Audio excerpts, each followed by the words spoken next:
I want to say two things before we introduce our next speakers. First, thanks to NYU, this conference is being streamed and it is available at the NYU site, and I sent you the link earlier, and after the conference is over, I will send it to you again. The reason I'm mentioning that is that if any of you want your school boards, your principals, your teachers to see what we've been exposed to here today, you can hook them up with that stream, because it's going to be available online, and share it with them. So I'll send that out to you again. And the second thing I want to say before introducing our speakers is that NYU invited several people from outside our community to join us here. We're just delighted to have them. And I see at least two of them are still with us. We may have driven the third one out. So if they wouldn't mind standing and telling us who they are, we are thrilled to have you here. Ah, we've got three people. Good. My name is Hussein. I'm an Education Pioneers Fellow this year, which means I don't have a background in education, but I'm learning throughout this fellowship program. So I'm really excited. I'm based in Washington, D.C., and thrilled to be here. Thank you so much. Welcome. Hello, my name is Melissa Fernandez. I am delighted to be here. I'm actually passionate about education. I've taught in Kenya and Guatemala, and I also taught in a high school in D.C. So I'm really much enjoying it. I'm Marina Rubin.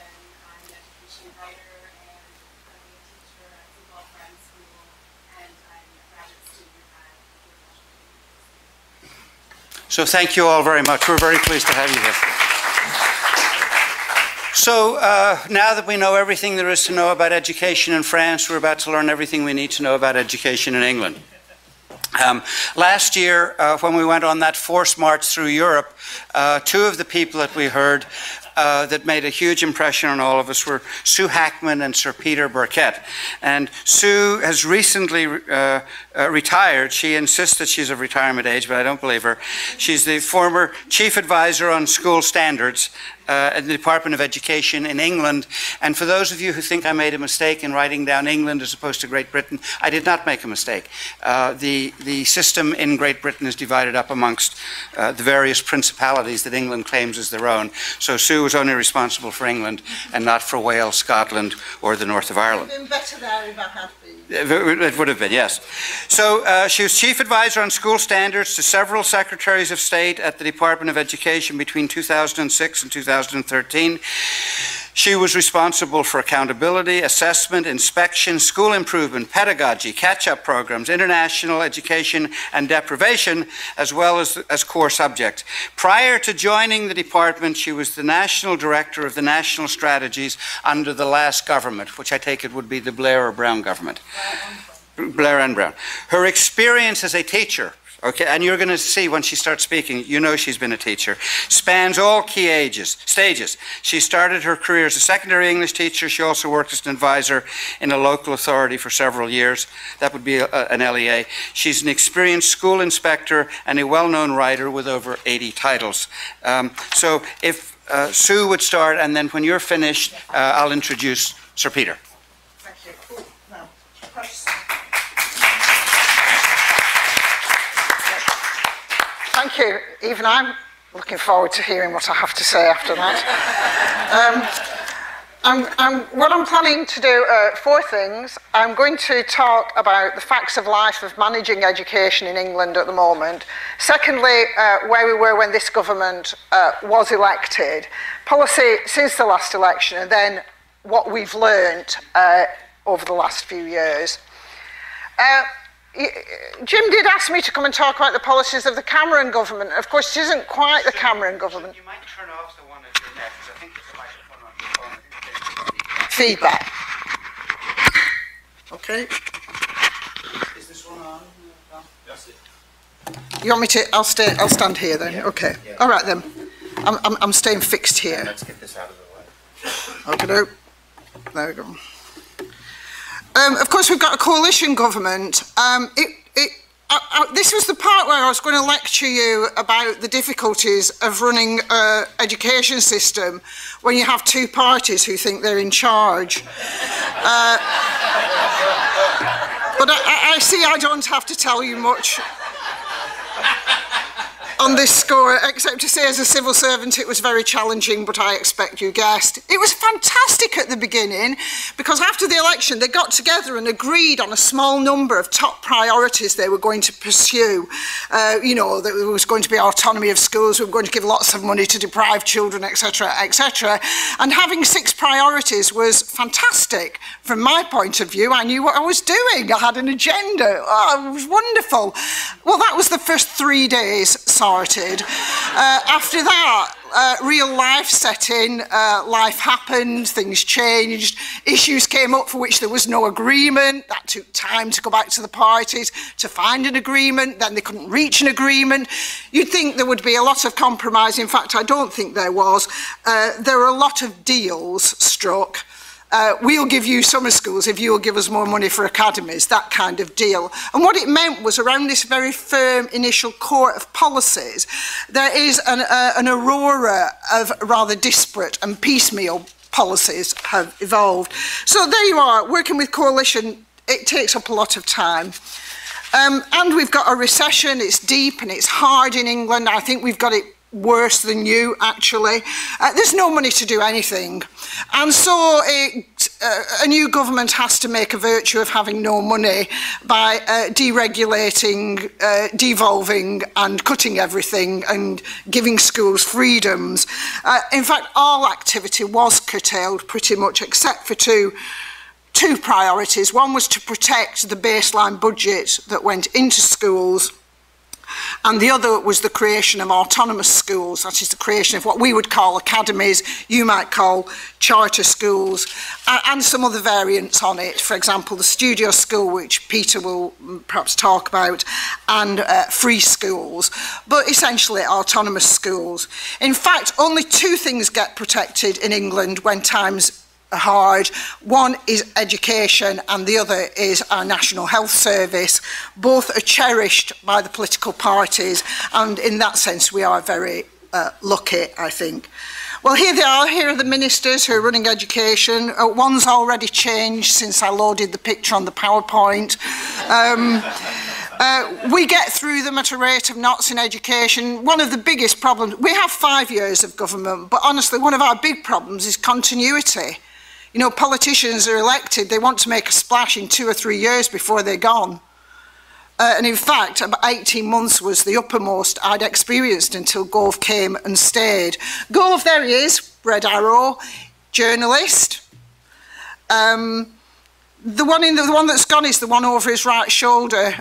He's a lord, of course, not elected, but you always have a lord amongst your ministers. We've got a new lord now specially created for the job. The lady, Elizabeth Truss, is the only one of them that had an education in state schools. I was a very senior civil servant. Among the small group of people who basically ran education back there, there were only 2 of us who'd been in state schools at any point in our lives. So we have the curiosity in England that the state system is run by public. You understand that public schools in England are private schools, so independent commercial schools. So the other thing that you might want to know is that we've got a general election in 18 months, and we are playing in the second half.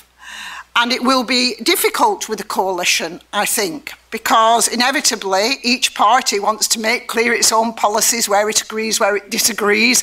I think that's going to make it quite tricky during the last year, as they want to campaign for their own policies. Yeah, well, it's going to. I think not much will change in the coming months. I want to talk a little bit about the way we were when the government got elected 3 years ago, because there had been 13 years of Labour government, that is 3 elections that they'd won, and education had been a centrepiece policy. When Blair was asked when he first got elected in 1997, what are your top 3 priorities? His answer, famously, was education, education and education. How fantastic was that for an educator? I've got to say, at first it was quite easy. It didn't feel easy at the time. Looking back, I realised it was easier than it felt. It was in a bad way. I've got to say, standards were low. Teaching in particular was poor and had no development money for ages. Leadership was mediocre in schools, but there was a national curriculum and national assessment which had been introduced by a previous Conservative government. Now, this is what Gove inherited. He inherited, sorry, I'm already lost. Did I miss my slide? No. It was an accountability heaven in England at the time. If you're an enthusiast about accountability, and I am an enthusiast about accountability, I do believe when you spend taxpayers' money, you should be accountable for what you do with it. If some schools with the same intake can get fantastic results, while other schools with the same sort of intake are not getting the same results, I do think you should bring pressure to bear. Accountability, it is uncomfortable. It is. Nobody likes to be inspected, nobody likes data which exposes you, but I do believe in accountability in public services. But I've got to say, at that point, when the Conservatives were elected, if it moved, we measured it. And held schools accountable for it.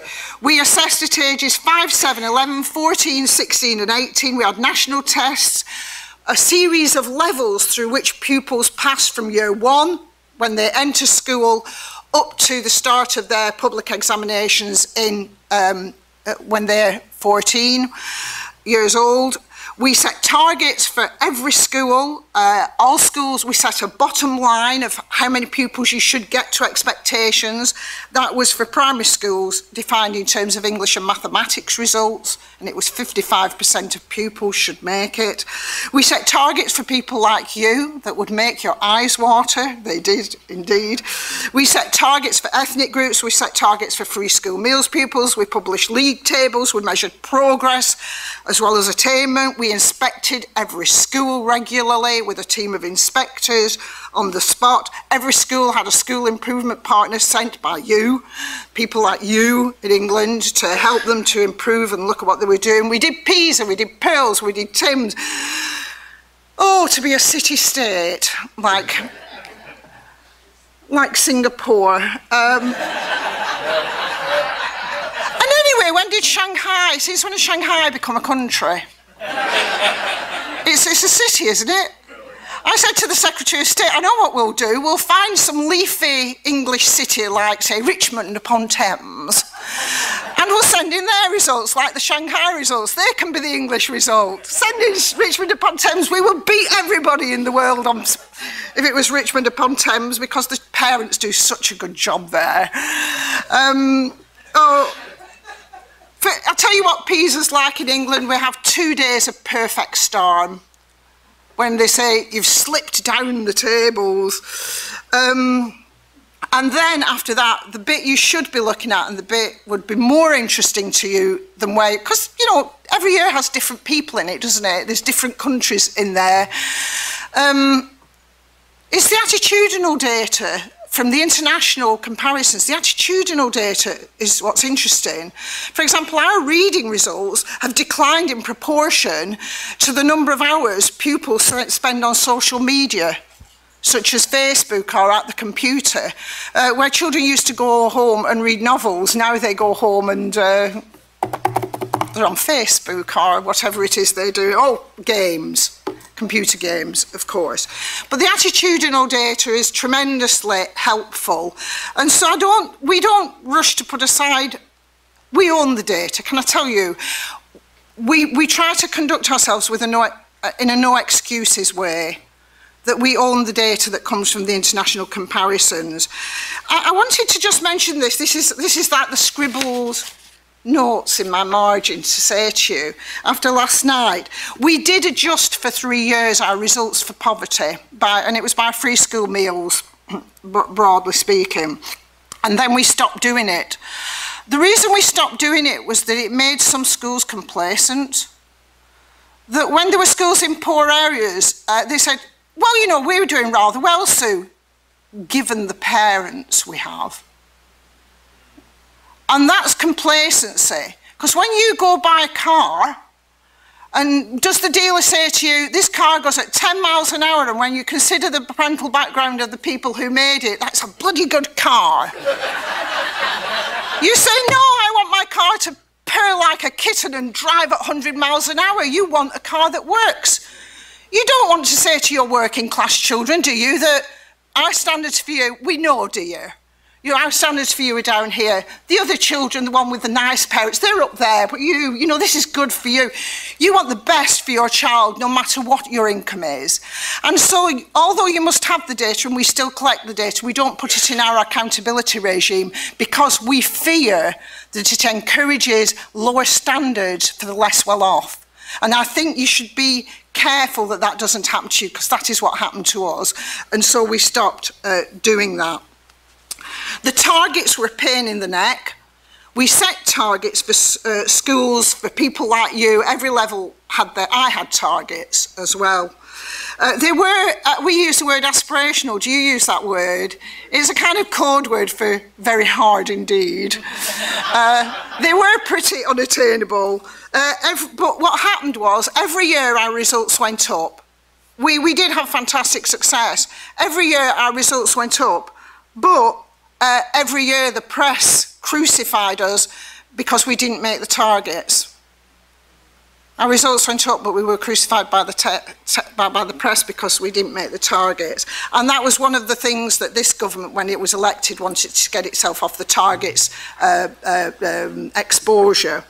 But I can tell you that we did the statistics to look at what schools actually did achieve, and the schools that set themselves aspirational targets and didn't meet them did better than the schools that set themselves realistic targets and did meet them. And I think there might be quite an important lesson there, that if you reach and you aspire, you're going to do better than if you set yourself quite a low threshold. There had been a massive investment in, sorry, no, my slides are in the wrong order. This is age 11. This is what you want to see when you come into government. This was the record of the previous government. It's a pretty good record, I think. Results went up over 20% in the period. These were the glory years. This is fantastic. You know, the results went up, fantastic. They had got a target of 80% of pupils making it to expectations. And we did finally make that about 5 years too late, but we did make it in the end.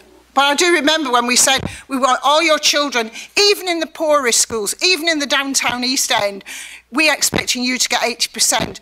They said, we can't do that. Do you know what kind of kids we've got here? Do you know how many immigrants we've got without any English? Do you know how many children come here without any food in their bellies or shoes on their feet? They made it. In the end, they made it.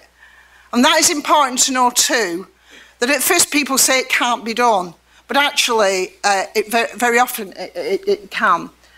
These were the horrendous years. That's the 3-year flat line. It was terrifying. Because what we did at the beginning was we plucked the low-hanging fruit. Those that could move and would move, moved, but those that weren't up for it didn't. And during this period, it was although it was frightening, it was also very productive. Because what we did data.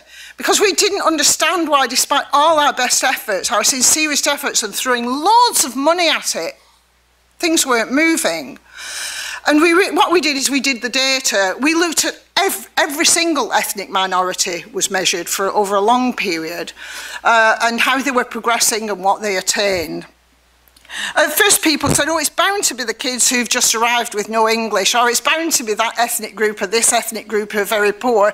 In fact, it turns out the ethnic groups were doing a lot better than the white working class. And if you want to put your finger right on it, the white working class boy is our national problem. We have some ethnic groups that perform very badly indeed. The Turkish boys regress. We actively uneducate them in England. Somalians do pretty badly too. Some do, our Caribbean girls do fantastic in primary and then slump back in secondary. But that was important to look at the data, not just ethnic minority. We looked at free school meals, ethnicity, and we learned where our problems were. And that is where the rises then came from for the rest of that period. It depends how you feel about 1% a year. These rises are 1% a year on average. I believe in 1% a year. Politicians want 5.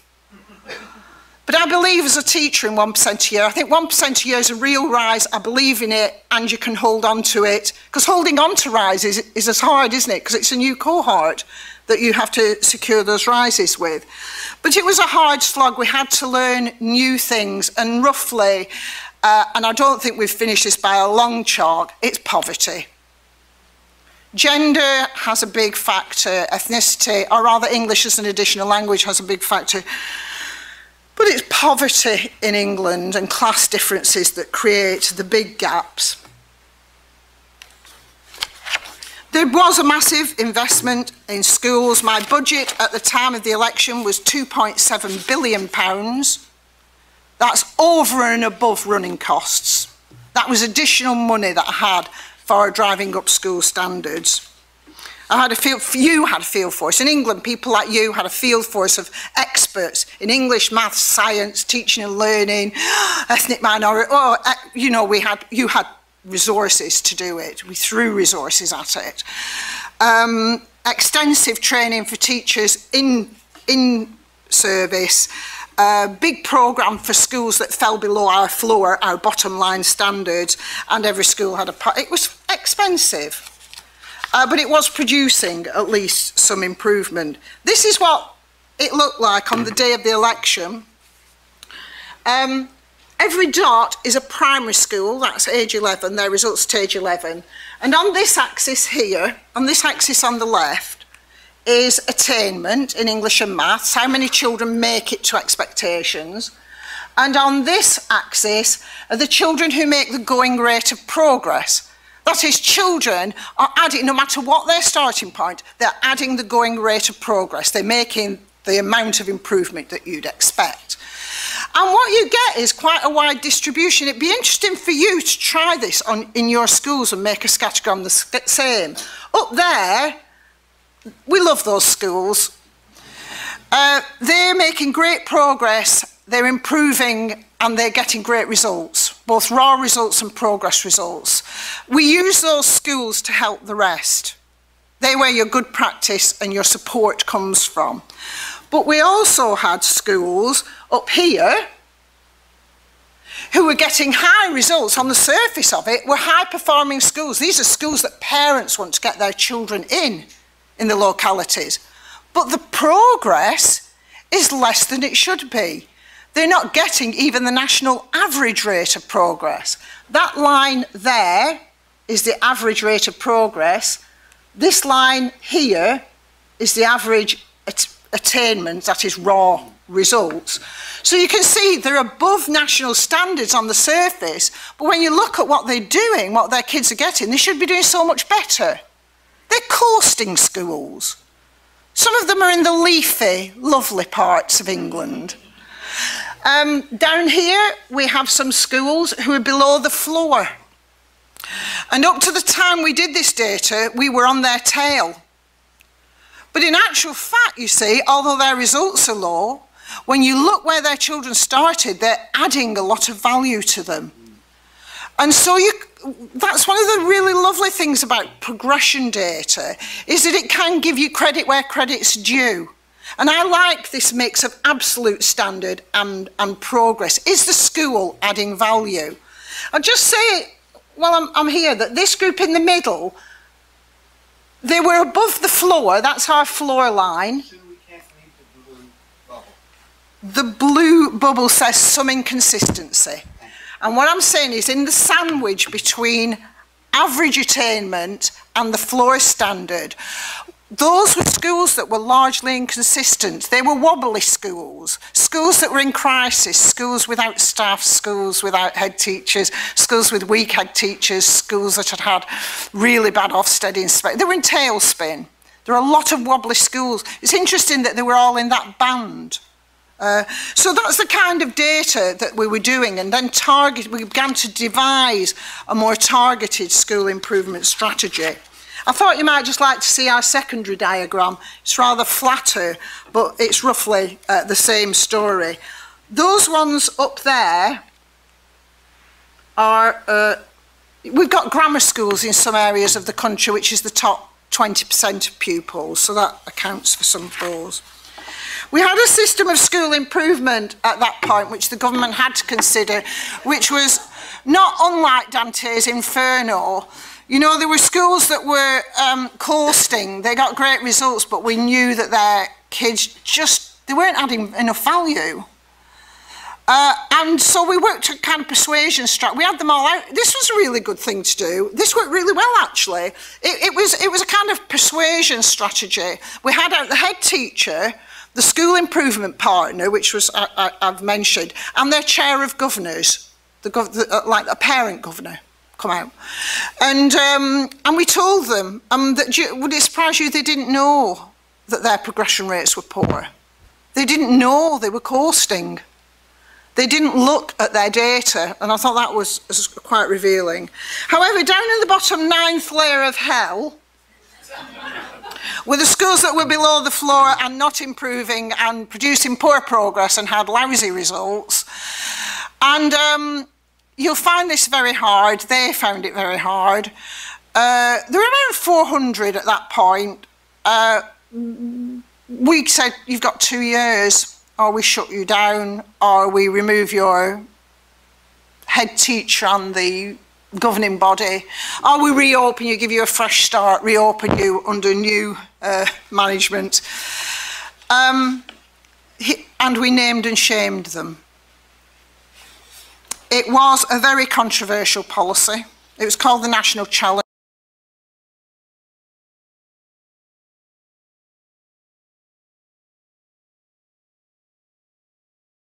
Them down, and we did. But today, the vast majority of that 400 are above the floor. A few did get changed, quite a lot that hadn't made enough progress converted to academies in the end. We put them under new management, but it did work. And here's the thing about accountability, it's uncomfortable, but it does work, you see. At a certain point and well positioned in time and place, putting pressure on schools does deliver some results. This didn't work. It did in a way. The top line is most pupils. The bottom line is free school meal pupils. So it's a poverty indicator. I'm very proud of this, that we did move in this time. We did move from, I'm sorry, I'm struggling with the microphone. We did move from 45% up to 67%. And part of me says that's 22% more poor pupils make it to expectations. I'm proud of that. That was my life's work. You know, that is what I came into education for. I'm proud of it. What I'm not proud of is that gap there, which is still 18 percentage points between those on free school meals and the rest. And perhaps I'm being a bit hard on myself because this gap is closing. What's happened is, as their results went up, the other children, their results were going up too. This gap, if we carried on closing the gap at the rate we're closing it, about 0.5% a year, these two lines will meet finally over somewhere near the White House, and we'll all be dead by then. And if your child's in school, you don't want to hear it. So I wish now that I couldn't persuade a single minister to take free school meals as a serious accountability target. It's always published, but none of them, because I think they know. You have to know what to do about it, don't you? Having data is brilliant, but data only points you the way you've got to go. It doesn't tell you what to do about it. And so it has its limitations.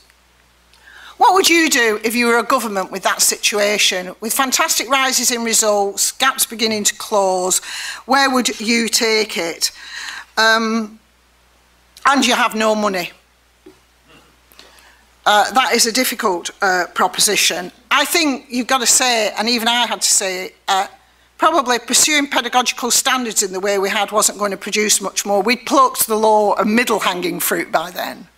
And so government had to look to something different. And remember, these are liberals and conservatives. So it had to be something that they could both agree on. Roughly, they have pursued a very permissive ideology. We've had aggressive deregulation of everything about schools, almost a theology of autonomy, that making schools autonomous will in itself succeed. And the less bossing around by the state, but nonetheless I'd say a small but very powerful state left behind. There was a bonfire of targets. They threw everything into the Academies programme to create autonomous schools and reduced accountability measures. You know, I told you about all the accountability measures. Reduced them down, right down to a few, but raised the bar. Interesting. Fewer accountability measures, less work to do, but they hiked up standards that you had to reach. Less is more, they said. Less is also cheaper, incidentally, which was a good thing. School improvement cash, that £2.7 billion I had decentralised, and it all went into backing up the school budget. I had 30 million left after the election. They stripped out the middle tier in the early days. People in your position in England are a very miserable bunch. I spoke to them about 3 months ago. Their conference was glummer than yours. A lot of the money that and the regulatory powers that they have been stripped away. And they've been left with some very basic tasks to do, like making sure every child has a school place, and even that is tough. People in your position have lost, probably been the biggest losers in the education system and in the recession in England. Taking out the middle tier, as it stands, has been a big part of policy. Do you have the word quangos? Do you have quangos in America? Do you know what quangos are? No. They're like close to government bodies. They're not government bodies. They're supposed to be independent, but they're not really. They're very close. We have them for assessment. We have them for school food. We have them for curriculum experts. We had them for regional. We had hundreds of them, and they got rid of that part of the middle tier too. Sorry? What does quango stand for? I don't know that it stands for anything other than it's a non-government. It's a body that's created by government but isn't part of government. It's very convenient when things go wrong.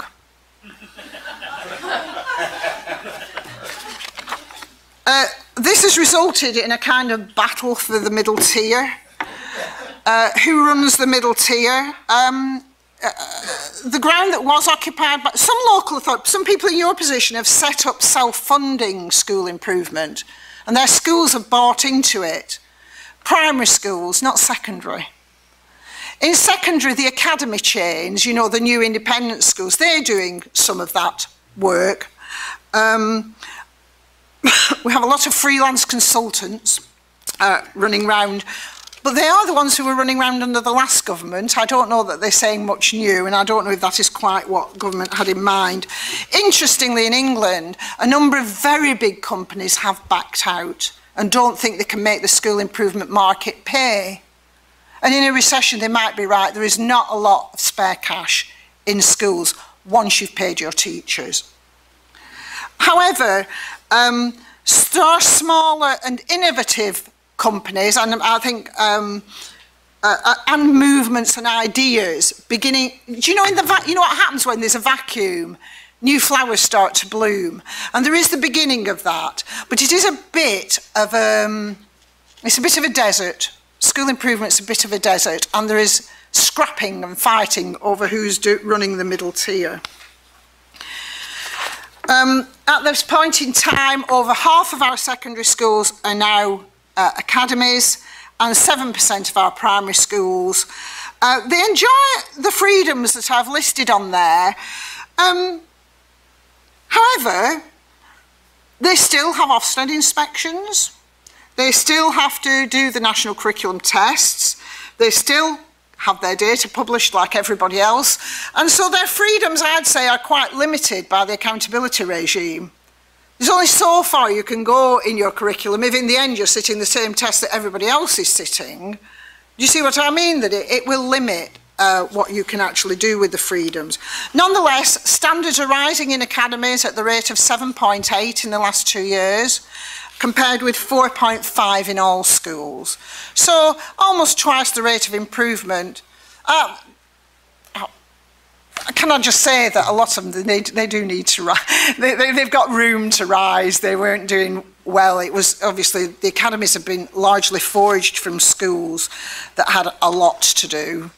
And so they should be getting those kind of rises. But it is a successful policy. Not every school is succeeding, not every academy.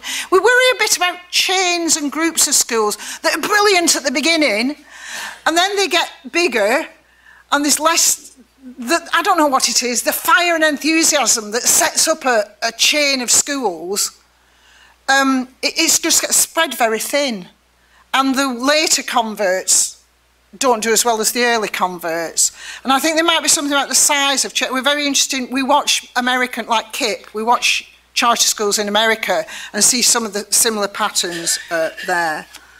The government have also reintroduced very traditional, we found our inspiration for this, ministers came ready, they knew what they wanted. From the Hirsch curriculum in Massachusetts, which is why I was very interested in what Mr. Ash was saying last night. It is a content-based curriculum. We have a very skills and process-based curriculum until now. And this is back to a kind of content. We've established an English baccalaureate, which means passing in secondary school English, maths, science, history or geography, and a modern foreign language. And modern foreign languages have recently been expanded to include those well-known modern foreign languages, Latin and Greek.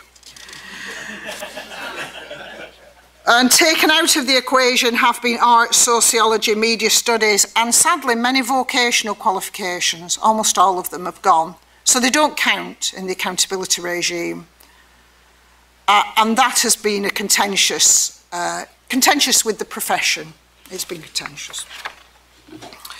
Assessment suite has been revised, is in the process of being revised. We're back to pen and paper tests, the end of coursework and practical tests. And also levels. You know, I mentioned to you about how in England children progress through levels between age 5 and age 14 so that we can measure progress. Levels are going in favour of a year-by-year knowledge-based assessment and rank order. We had rank order in the 50s and 60s.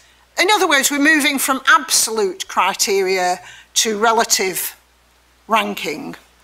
And I think the ramifications of that are going to be enormous when they come in 2 years' time. The level of expectation has been raised by a whole level. So the whole standard, I won't be able to show you graphs the year after next because the standard is being changed and it is being hiked up. And where have we got it from? Our new standard and our new curriculum. We went and looked at the world's curriculum. We studied the world's curricula and we took the most challenging standards from the most successful states. There's a lot of Pacific Rim in the maths curriculum, but we have recalibrated in order to raise expectations. We've also introduced a new phonics test for age 6 to try to secure reading results in the face of dropping results under PISA. We have a leaner accountability regime. We used to inspect every school every 4 years. Over time, we have evolved that, and now schools are inspected. We send people in when the schools seem to be regressing or falling below a certain line, or they haven't been inspected for a long time. So we don't treat all schools equally. If they're continuing to do well and getting good results and great progress, we leave them alone for longer. So proportionate inspection has come in. But we have hiked up standards in that as well. And the floor target, again, this has not been popular. I told you we had floor targets where we say this is the government's bottom line. You below this line, you have got a problem. You should not be below this line. No school should be below here. We now have a rising floor that we redefine the bottom line. So it is higher now. So it was 30 on the secondary graph. It's now 35 since that graph was done. Ofsted, which is our inspection, changed. This is interesting. This is something we learned actually. 4 is better than 5. We had when schools were judged, the overall point was satisfactory, which became a euphemism for not really very satisfactory at all, and everybody knew that. And 4 points gets you off the fence. So inspectors now say either it's an excellent, outstanding school, it's a good school, or it requires some improvement. May not be huge amounts, but it requires some improvement. In other words, if you're not good, you're not good enough. So we don't tolerate mediocrity anymore. I think that's the gist of it. Gosh, that's been hard. Schools have found that hard. Where they have been satisfactory in the past, they're now requiring improvement. And when a parent hears the requiring improvement term, they are more cautious then about their attitude. Big money has gone into schools. The pupil premium for free school meals, armed forces, children in care. And it's going up. It will in due course be over £1,000 when, as it's planned in the budget, but this is what it stands at today. So for every child with free school meals, in a school, in other words, impoverished, you get an extra £600, which is around $1,000. And coming soon, we're going to publish every single bit of data we've ever... sorry, I missed that out. We're going to publish the mother of all comparative data tools. Even you will be entitled to go on it. We are publishing absolutely everything. I think this is a good move. Researchers will love us. In truth, the real reason is that 20% of my staff's time on school standards was spent answering freedom of information requests.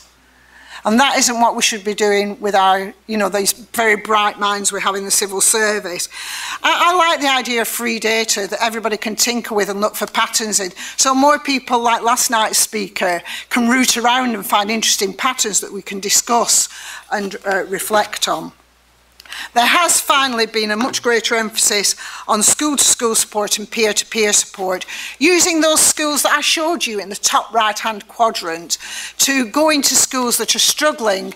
And what you get is, you get a school like you.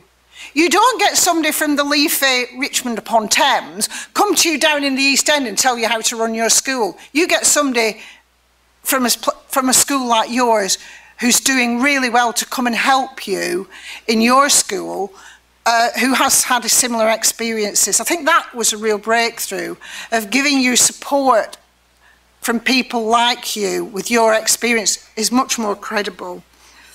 We do have a National College for School Leaders, which has led the way. I've not spent a lot of time on this today, but that is worth looking at. Okay, this is very personal. Obviously, I've spent, since 1997, I've worked with ministers, with all political parties. So this is just my selected highlights of what I think's worked.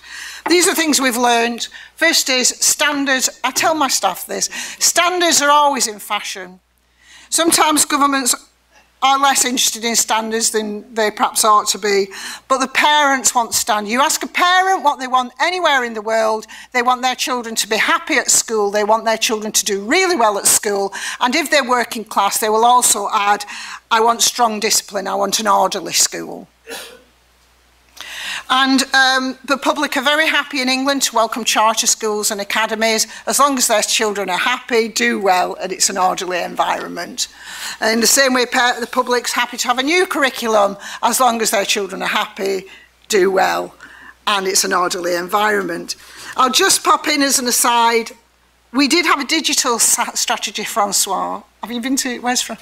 We were in it, we had a digital strategy, and we do have fabulous equipment in schools. It was a hardware strategy, and it didn't really produce results, not academic results. So I'd just say I would have paid more attention to the pedagogy if we were to rerun it. We also have 2-year-olds. Now, I recently had to go to the Education Select Committee, like what is the equivalent in? You have an equivalent, you know, where you have to go and answer to the big politicians for what you're doing, and terrifying. The 2-year policy, we did just the same thing. It was for deprived youngsters who we thought that will help. In fact, it was a big pastoral success. The kids loved it. They were much more attuned to schools, but it's not shown as they've come through to age 7, our testing points at 7 and 11. We can't see the impact. I say this with great sadness because we had high hopes particularly of the early years strategy. But I do think it's worth keeping tabs on what the rest of the world, because we put a huge amount of money into it and we were disappointed. The other thing I've learned is that structural solutions are not in themselves enough. You can put the name charter on the board outside, but it doesn't mean that things inside will change. Being an academy is no guarantee that you're going to do well, but I do think recreating schools as autonomous does put them in a place where they can improve. It positions them where they can and do have a better chance of improvement. What works, if you want it in a nutshell, I'd say a great new head teacher. I'd say, do you know we went through a period in England when we had hero head teachers? We sent in the hero head teachers who were like they got their Superman costumes on and went and rescued a school. And it didn't really work terrifically well. So I'd like to amend the hero head teacher model. You need to send in a hero head teacher, and you know, Batman needs a few Robins with him. You need to send in a group of people, a head teacher with 4 loyal, like-minded, clever staff. They can change the world. You need a group of people in a school. The academies have been very good. We have monstrously large, well-meaning amateur governing bodies in England. And the academies have been much more business-minded, swept them away and had small, more expert governing bodies. They got in people who were to be treasurers, who were in the financial world. They were much more challenging, and they've worked much better. I thought I might just show you this. So you can have the slides afterwards, but these are Ofsted grades for governance, for governing bodies, against the results of the school's overall success, the school's overall Ofsted success.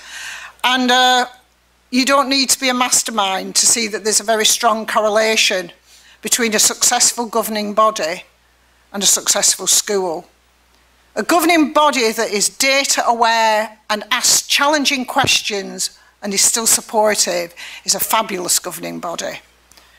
I think probably we ought to shrink our governing bodies, and this won't be popular. I'd quite like to pay them because they're not paid in England, and I think maybe we need more expertise in there. Head teacher is a precious thing, you have to spend it wisely. We can't recruit enough head teachers in England. To be a head teacher in England, you put yourself on the line. You know, your school results go down, that's your reputation on the line as well. And so we've seen the growth of, and Peter's going to talk about this, groups of schools with one head between them. Makes a lot more economic sense in some with smaller schools, and it's a good career path, but executive head teachers is a great way to go. But overall, we've learned that data is the driver. Don't turn your nose up at data. Data's hard, it bears interpretation. There's not one data set, there's many. Don't turn your back on data though. Data is the driver. If you can get past the gosh moment, oh gosh, look at that. Like, oh gosh, look at the Turkish boys. They're regressing. Yes, and they are. And so what do you do with the Turkish boys? You know, what next? Do you send an ultimatum to the English department? Make the Turkish boys progress or else? You know, you've got to know what to do next. If you understand the data, because not everybody gets it, but it's the what to do next, I'd say, is the big thing. Progression data tells a different story. I have alluded to it. I'll tell you what we did and what you can do is I was an English teacher and we had 10% of all pupils didn't reach expectations, but who had left primary school above expectations. 10% of all pupils in England had left primary school above expectations. So the blue characters here, they passed their GCSEs, but the green ones didn't. They were near misses, they got Ds. 1% of them had actually been in the top drawer. They'd been well above expectations when they left primary school, and the other 9% had been at expectations. What happened to them? Well, we recruited some people and sent them into school, and we did focus groups and we asked the pupils. They actually hadn't progressed at all. We found out that the lack of progression had happened in Key Stage 3, which is between, it's about age 12, 13 that the rot set in, where they'd lost it, the drive, the motivation to learn. And when we asked them, do you know that you were stuck? They knew they were stuck and they were mortified. The pupils said it's not that they disliked school, but they came to school because that's what you do. They do it for other people. But they were bored. They didn't have the learning bugs. It felt to them like they were going through the motions. They felt that they were doing, you know, they weren't learning for themselves. They were learning for other people, for their teachers, for their parents. But they weren't self-motivated. They had very strong opinions about other pupils, about the more stable. And the more stable, they get taken off on master classes. If they're naughty, they get the teacher's attention. If they're not very clever, they get put in catch-up groups and get extra. What do we get? You know, the average. What about we neglect it? They didn't say it in those terms, but they felt neglected. When we said to their teachers,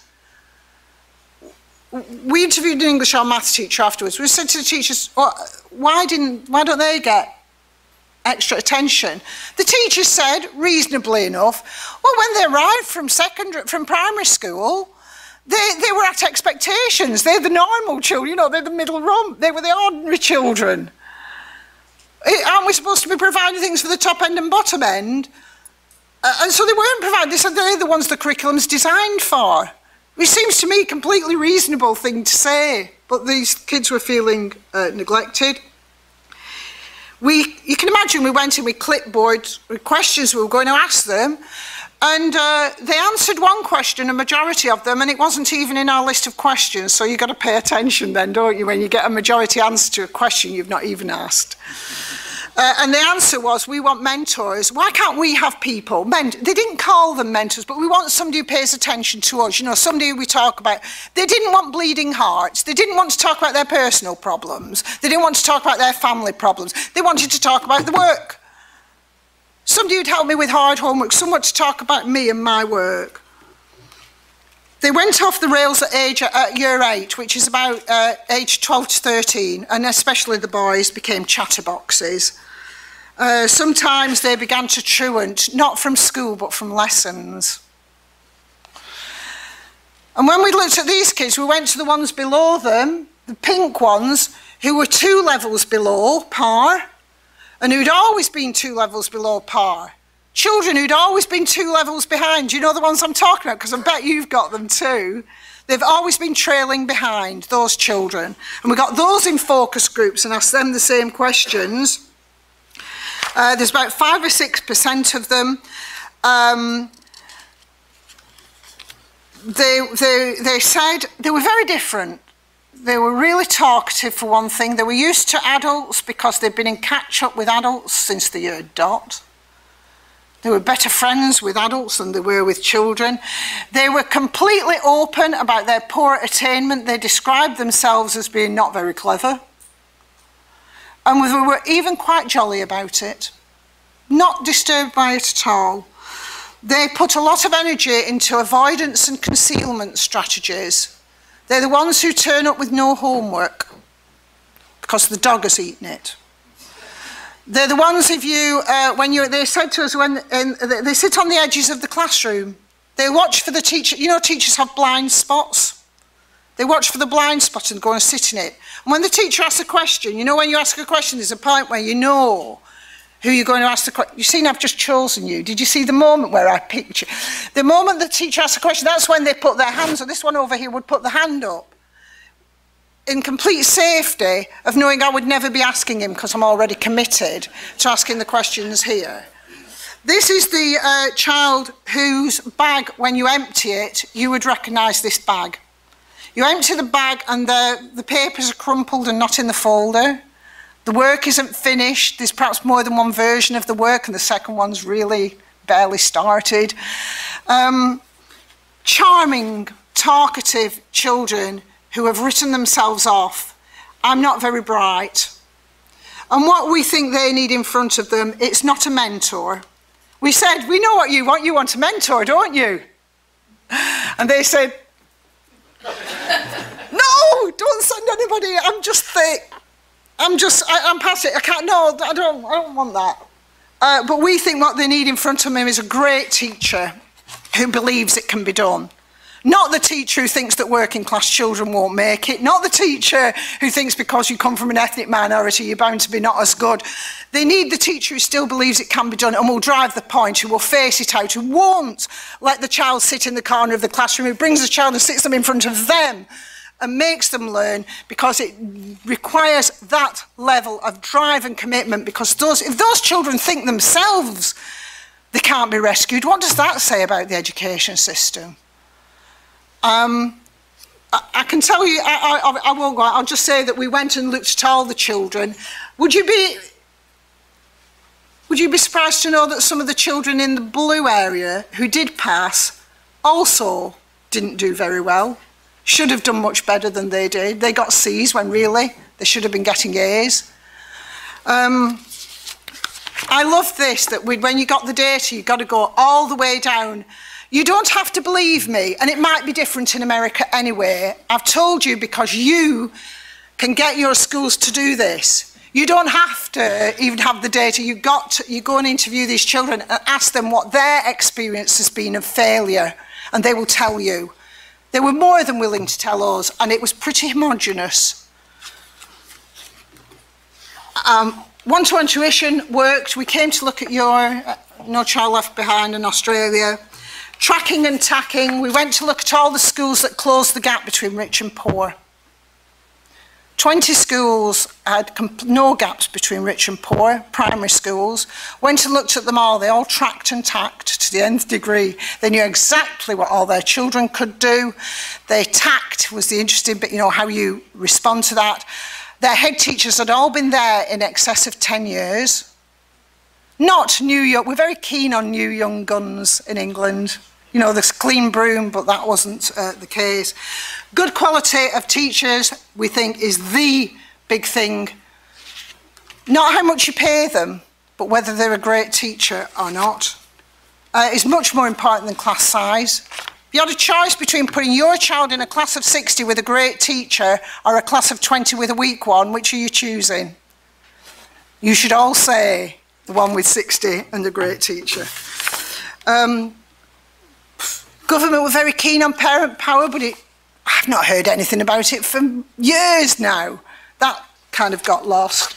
I do wish we knew more about how to close the gaps between rich and poor. And I wish we had better evidence.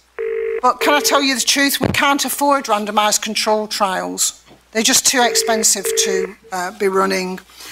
But we have established a fund, and we send help into schools to design improvements that are valid and can be replicated. I've cantered through a whole lot there of what I think I've learned, and there's much more. And I'm going to hand over to Peter now, who's going to talk about how it has been in his... am I handing over to Peter now?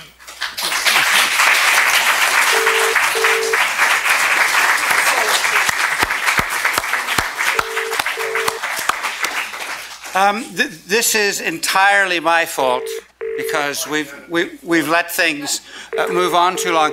But I wonder, Sue, if you would mind taking a few questions now, and if Sir Peter will agree to this.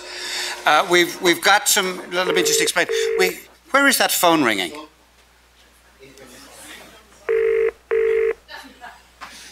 Click on no.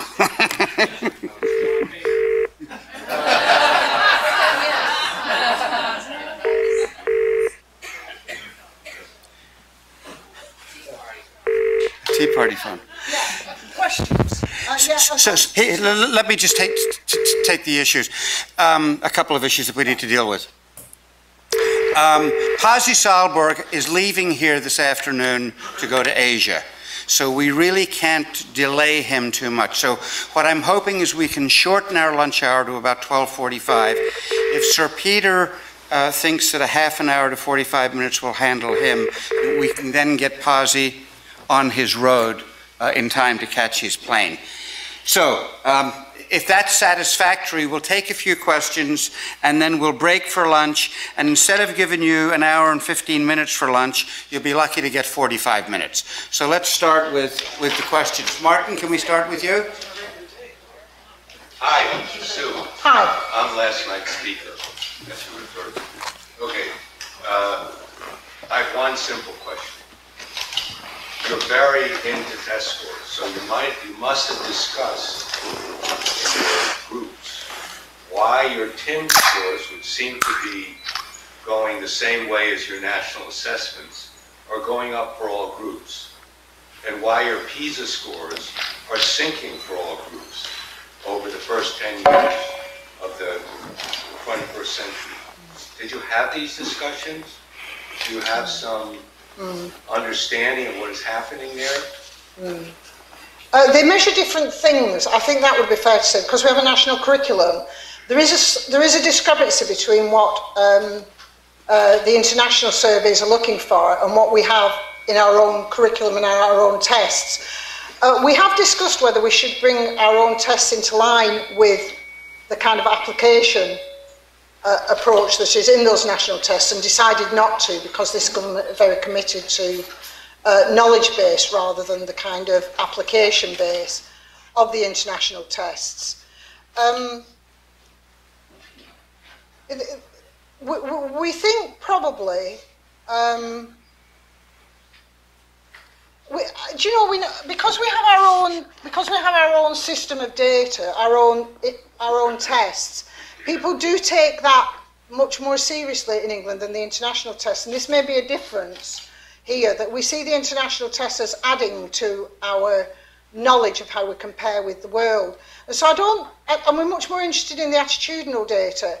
So in a way, it's not such a big issue. It doesn't feel like a big issue to us. But I think that the answer to the question you're asking is that we accept that they are measuring different things, and they are measuring the things that the whole world is measuring itself against, and we accept that difference. You know, there was an Irish presentation at AERA in San Francisco this past year, and the man said that when they got their big decline in the PISA test, in 2000, I guess in December of 2009, or whenever it appeared, that the country went into a kind of national depression. And I asked them why, and of course then they got their TIMS results in 2011, and they had gone up. So the country became euphoric. And if you don't, this is not true, you're saying in England. I honestly think that it is hellish for 2 days. I wish it was hellish for longer in some ways, because I wish people did more than just look at our rank order. All they want to know is what rank order we are. All this money we spend on it, and everybody's obsessed by whether we're 23rd or 27th. In actual fact, PISA, to be fair on PISA in particular, it does publish a range. It doesn't say this is a score and it's inviolable. I think PISA's pretty open about, you know, some of the shortcomings of tests and publish in a range. And it never looks that alien to us. I think we do think that our performance is not good enough and that we are probably falling in the world against the Pacific Rim. When we go, we do send people abroad like you do, you know, Shanghai, you know, it's hard to stop our ministers. They could take up residence in Finland. They're there all the time. When we go in, when I went to Shanghai, I thought, our kids can't do this. They can do things with square roots there, I can't do.